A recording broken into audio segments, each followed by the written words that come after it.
함께 기도하겠습니다. 사랑하는 하나님, 찬양한 대로 우리의 삶에 주님, 내가 하나님 앞에 드릴 것이 하나도 없고 내 삶에 죄악된 삶들이 가득 차 있는 삶 속에서도 주님께서 우리와 함께 계셔서 늘 풍성함을, 늘 평안함을 허락하여 주시겠다 약속하신 분이 내 하나님이심을 믿습니다. 하나님, 저를 하나님이 세상에 있는 헛된 생각들에서 벗어나 우리 하나님의 나라를 소망하고 하나님의 나라를 추구하는 하나님의 사람으로 변화시켜 주시기를 소망합니다. 사랑하는 주님, 그래서 우리 주님의 나라가 이 땅에 이루어지는 것을 하나님 우리의 삶에서 힘써 걸어가 볼 수 있는 주님의 사람들 되게 하여 주옵소서. 모든 말씀 예수님 이름으로 기도합니다. 아멘. 시편 73편 15절부터 28절까지의 말씀입니다. 시편 73편 15절부터 28절까지의 말씀. 우리 같은 목소리를 함께 읽도록 하겠습니다. 같이 읽습니다. 시작. 내가 만일 스스로 이르기를 내가 그들처럼 말하리라 하였더라면 나는 주의 아들들의 세대에 대하여 악행을 행하였으리이다. 내가 어쩌면 이를 알까 하여 생각한즉 그것이 내게 심한 고통이 되었더니 하나님의 성소에 들어갈 때에야 그들의 종말을 내가 깨달았나이다. 주께서 참으로 그들을 미끄러운 곳에 두시며 파멸에 던지시니 그들이 어찌하여 그리 갑자기 황폐되었는가 놀랄 정도로 그들은 전멸하였나이다. 주여, 사람이 깬 후에는 꿈을 무시함같이 주께서 깨신 후에는 그들의 형상을 멸시하시리이다. 내 마음이 산란하여 내 마음이 양심이 찔렸나이다. 내가 이같이 우매무지함으로 주 앞에 짐승이 오나 내가 항상 주와 함께하니 주께서 내 오른손을 붙드셨나이다. 주의 교훈으로 나를 인도하시고 후에는 영광으로 나를 영접하시리니 하늘에서는 주 외에 누가 내게 있으리요 땅에서는 주밖에 내가 사모할 리 없나이다. 내 육체와 마음은 쇠약하나 하나님은 내 마음의 반석이시요 영원한 분깃이시라. 무릇 주를 멀리하는 자는 망하리니 음녀같이 주를 떠난 자를 주께서 다 멸하셨나이다. 하나님께 가까이 함이 내게 복이라. 내가 주 여호와를 나의 피난처로 삼아 주의 모든 행적을 전파하리이다. 아멘. 어제의 말씀에서 우리는 시편 73편의 앞부분의 말씀에서 악인들의 형통을 부러워하는 시인의 모습을 우리가 바라보았습니다. 내가 그들을 질투하였다 라고 이야기하는 말씀을 우리가 이제 바라보았죠. 악인의 형통을 부러워하며 시기했다. 그러한 시편 기자의 모습을 우리는 바라볼 수 있었습니다. 그는 그의 삶 속에서 왜 악인들이 계속해서 번영하고 자기처럼 하나님을 열심히 섬기는 사람은 끊임없이 힘든 곳으로 걸어가는가라는 그것의 원인을 찾으려고 했지만 그 이유를 알 수가 없었습니다. 그 이유를 알 수 없었을 뿐만 아니라 너무나 고통스럽기만 했었지요. 사실 우리도 마찬가지 아닙니까? 그렇죠? 똑같은 이유를 아무리 찾으려고 해도 우리도 그 대답을 찾지 못하는 것이 지금의 시대의 상황인 것 같습니다. 그런데 오늘의 말씀에서 시인은 뭐라고 이야기하냐면 내가 하나님 앞에서 아무리 질문을 해도 그 대답을 찾을 수가 없었는데 내가 성소에 들어가는 순간 내 눈이 밝아졌다 라고 이야기합니다. 내가 예배를 드리는 순간 눈이 밝아졌다 라고 이야기합니다. 이것은 그 문제에 대한 정확한 답을 찾은 것은 아닙니다. 어제 시인이 고민하던 그 문제에 대한 정확한 응답을 찾은 것은 아니지만 그들의 종말이 어떨 것인지를 깨닫게 된 것입니다. 그러면서 하는 이야기가 악인들은 지금 부유하고 문제가 없는 것처럼 보이지만 마지막에는 미끄러질 것이다. 의인들은 지금 보잘것없어 보일지라도 하나님께서 그들의 삶을 높이실 것이다. 영원한 잔치에서 그들은 하나님과 함께 할 것이다. 그래서 악인과 의인이 지금 살아가야 할 길을 살지 못하고 그것과 반대되는 것처럼 살아가 보이는 상황이라 할지라도 하나님께서 모든 것을 바로 잡으실 것이다. 라는 것을 깨닫게 되었다. 이렇게 말합니다. 그냥 깨닫게 되었다. 예배라는 것은 우리의 시선을 하나님께 두는 것이다. 라고 말할 수 있겠네요. 우리의 시선을 하나님께 두다 보면 우리는 더 멀리 내다보고 더 깊이 바라볼 수 있게 됩니다. 우리가 세상을 바라보면 답을 알 수 없는 질문들이 자꾸 생겨납니다. 왜 그럴까? 왜 그럴까? 답을 알 수 없는 질문들이 계속 생겨나지만 하나님을 바라보기 시작하면 답을 알 수 없는 가운데서도 나아갈 수 있게 만듭니다. 계속 질문을 하는 삶이 아니라 비록 답을 잘 모른다 하더라도 나아갈 수 있는 힘을 얻을 수 있게 만듭니다. 우리가 예배를 통해서 우리의 시선을 하나님께 두는 것, 그래서 더 멀리 내다보며 더 깊이 바라보는 것, 전 저와 여러분의 모든 예배가 이런 예배가 될 수 있기를 소망합니다. 이러한 예배가 되기 위해서는 내가 살아왔던 삶의 경험들이 그 예배 속에 묻어 나올 수 있어야 합니다. 최소한 내가 말씀대로 살아봤다는 삶의 경험들은 좀 가지고 나올 줄 알아야 됩니다. 내가 말씀대로 한번 살아보지도 않고 내가 말씀이라는 걸 평소의 생활 속에서 아무런 기억도 하지 않고 살아가다가 주님 앞에 예배드리러 나왔을 때 하나님께서 은혜를 주실 것이다. 도둑놈 빈보가 아니겠습니까? 그렇죠? 하나님 앞에서 나의 시선을 더 넓게 만들고 더 깊이 만들려면 내가 세상을 살아오며 하나님과 함께 이 세상에서 주님의 뜻을 살기 위해서 추락을 한 나의 삶의 모습들이 예배 속에 함께 있어야 합니다. 그래야 주님께서는 이 상황 속에서 하나님이 함께 계실 때 그것을 어떻게 볼 수 있는가에 대한 눈을 우리에게 뜨여지게 해 주시는 겁니다.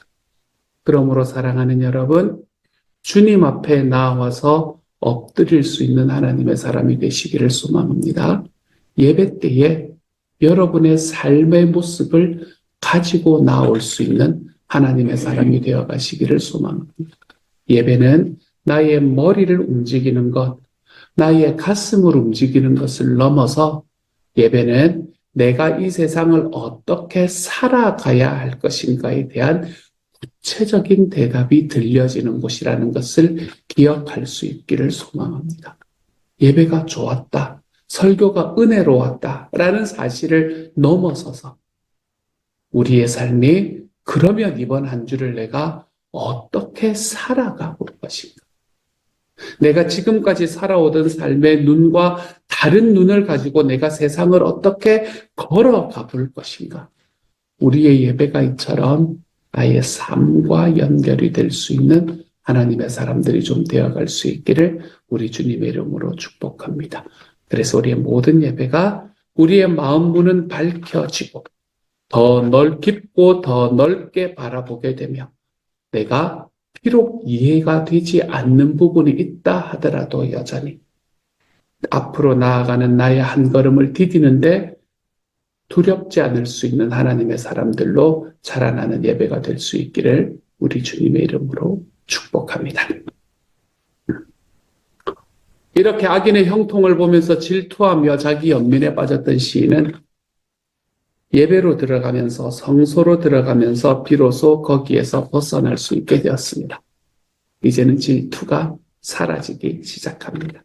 결국 하나님께서 모든 것을 바로잡으실 것을 깨달을 수 있었기 때문에 그렇습니다. 지금은 그거에 보이지만, 형통해 보이지만 결국에 하나님 앞에 악인의 길은 무너지는 길이라는 것을, 비록 지금은 고난을 당하고 있지만 하나님께서는 하나님의 나라에서 의인을 하나님의 나라의 백성으로 삼으실 것이라는 것을 그는 깨닫게 되었기 때문에 이 자기 연민, 질투 이런 데서 벗어날 수 있게 되었죠. 그러면서 오늘의 말씀에서 하나님 앞에 그는 자기가 그동안 했던 일에 대해서 회개하며 나아가기 시작합니다. 내가 하나님 앞에서 무지하고 교만한 짐승이었습니다. 라고 고백을 하고 있죠. 자신이 멸시했던 악인들처럼 자기도 자기중심적이었다라는 것을 하나님 앞에 고백하고 있는 겁니다. 그런데 이렇게 겸손하게 자기의 죄악의 성질, 이 죄성을 인정하고 나자 그의 삶에서 하나님의 은혜가 더욱더 깊이 깨달아집니다. 하나님께서는 나를 결코 떠나지 않으신다는 것. 하나님께서는 나의 손을 끝까지 붙들고 계시는 분이라는 것을 깨닫게 된 거지요. 제가 2주 전에 여러분에게 설교를 했던 말씀, 지난주에 설교였군요. 제가 설교 준비를 하는 과정에서 벌써 설교를 했다고 생각을 했습니다. 지난주에 했던 말씀 속에서 우리의 약함이 하나님께서 주시는 은혜의 통로가 된다라는 말씀을 드렸지 않습니까? 우리의 실패가 하나님의 능력의 통로가 된다라는 사실을요. 겸손하게 자기의 죄악의 깊이를 인정하는 사람에게 하나님은 하나님의 은혜가 더 깊이 깨달아질 수 있게 만들어 주십니다. 이처럼 자신의 어둠을 깊이 깨달을수록 우리는 은혜의 빛을 더 깊이 깨닫게 됩니다. 자기의 약함을 더 깊이 깨달을수록 우리는 하나님의 은혜의 능력을 더 깊이 깨닫게 됩니다. 우리의 실패들 안에서 우리가 성공할 때보다 우리는 하나님 앞에서 하나님의 은혜가 무엇인지를 더 깊이 깨달을 수 있게 됩니다. 그리고 그때 우리에게 다가온 그 은혜는 우리의 죄를 깨끗이 씻어줍니다. 나를 죄책감의 구렁텅이에서 벗어나게 만들어 줍니다. 우리의 삶을 그동안 살아오던 삶의 모습과는 다른 새로운 삶의 모습으로 만들어 주지요. 사랑하는 여러분, 오늘도 하나님의 이 은혜를 사모하며 걸어가는 하나님의 사람이 되기를 소망합니다. 우리의 삶은 약함 안에서 벗어날 수는 없는 삶입니다.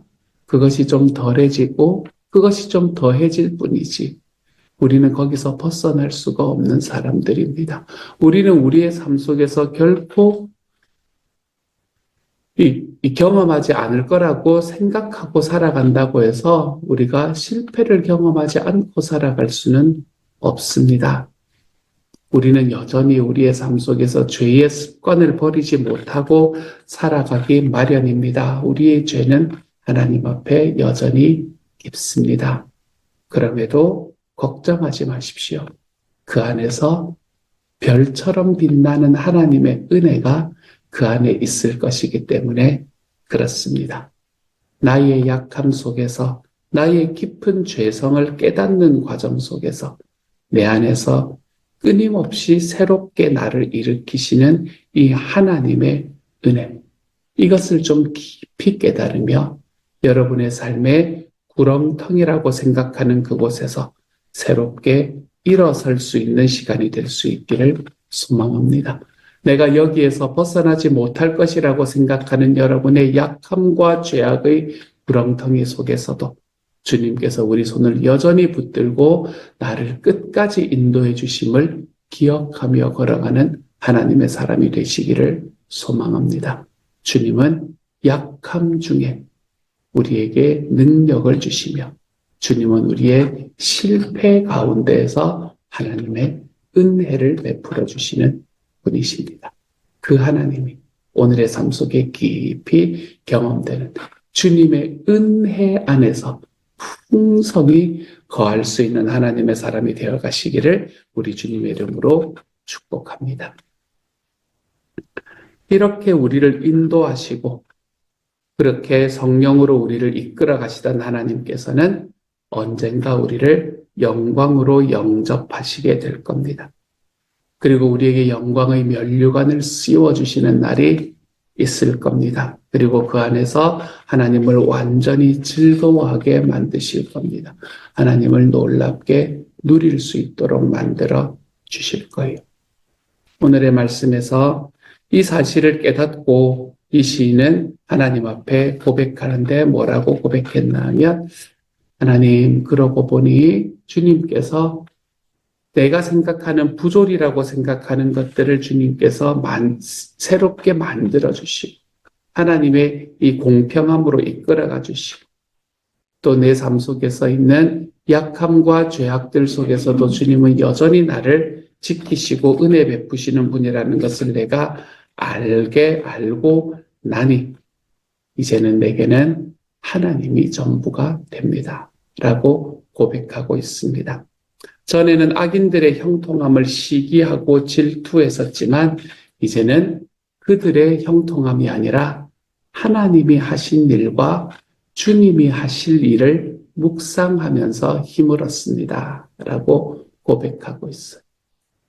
예전에는 악인들의 형통을 시기합니다. 그들을 시기하고 질투한 이유는 그들을 주목해서 보았기 때문에 그렇습니다. 왜 그들을 주목해서 보았다 그랬습니까? 질투라는 말은 나도 그렇게 되고 싶다는 욕망이 함께 있는 거라 말씀드렸잖아요. 나도 그들처럼 되고 싶다라는 욕망이 내 안에 있기 때문에 질투하는 겁니다. 시기하는 겁니다. 나도 저기에 가고 싶은데 나는 안 되고 쟤는 가는 것 같으니까. 그런데 그들을 주시하고 살아가던 삶에서 이제는 그의 주시하는 눈을 바꾸고 있는 것을 보게 됩니다. 나는 더 이상 저들을 주시하지 않습니다, 하나님. 왜냐하면 나에게는 하나님이 전부이기 때문에 그렇습니다. 그러므로 나는 주님께서 하신 일과 당신이 하실 일을 묵상하면서 힘을 얻습니다. 라고 고백하는 거죠. 다시 한번 말씀드리지만 우리는 약합니다, 여러분.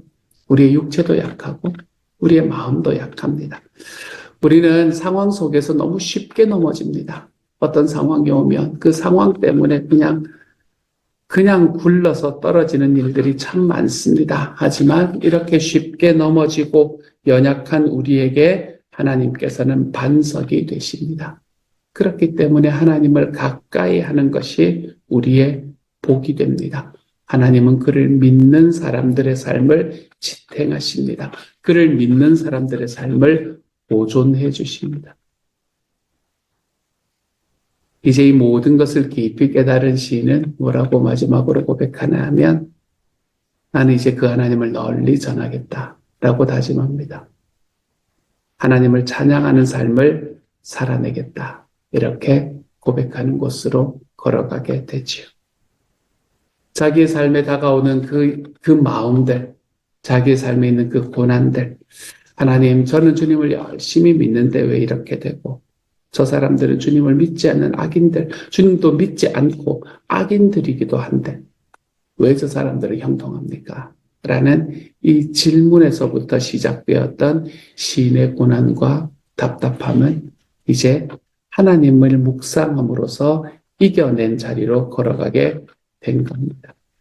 그러므로 사랑하는 여러분, 우리도 어떤 상황에서 하나님께서 함께 하고 계시다는 것을 좀 기억하며 살아가는 하나님의 사람이 되어 가십시다. 시인의 이야기처럼 내 삶의 어떤 상황 속에서도 주님이 함께 계신다.